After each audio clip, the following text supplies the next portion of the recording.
we are having more and more solar PV and wind in our power system. And that creates a situation where more flexibility is needed from other parts of the system. To cope with this 50% viable power by 2030 and 80 or more by 2050, it's clear that we'll need a number of flexible solutions. We think of hydrogen as a fuel of the future, and we're focused some of our development work on making sure those challenges can be overcome. We cannot go only the batteries route. You need to go also along the hydrogen route. The future of the energy transition is really decentralized, and I think hydrogen should really play a role in that. If you look at the excess renewables that we're currently wasting, that's certainly something that we'd love to see other business models, other technologies to pick that up. Gas engine power plants are an excellent source of flexibility.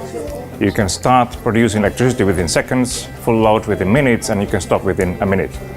This is what you need. Steam and gas turbines play a major role on the way to a renewable energy union. Steam and gas turbines are very flexible, which can balance the grid in times when the wind is not blowing and the sun is not shining.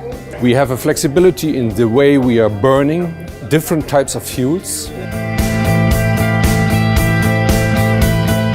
From our point of view, it's very dependent on excess renewables in the power sector. So it seems to me that there's a parallel with the growth of renewables, variable renewables across Europe for the sake of hydrogen. We hope it plays a big role. At this stage, for power to gas, we are still at demonstration stage. You have certain countries in Europe that have started a little bit earlier than others, but I would say generally speaking, all the countries that are interested are doing applied R&D. The main challenge I would see in making it economically viable. At the moment, the hydrogen that we produce, no customer would buy, so we have to make sure that regulation is changed. When you take electrons, you transform them into hydrogen. The hydrogen you get is about 4 or 5 times more expensive than the methane.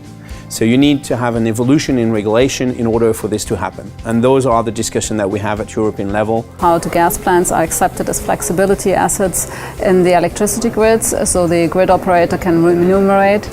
And the second thing is, of course, that politics should accept that we have existing assets in the gas grid, the electricity grid and the heating grid.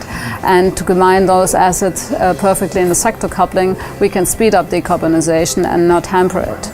The electricity market design is important because we all know that flexibility is needed, but we won't have flexibility unless the market rewards flexibility.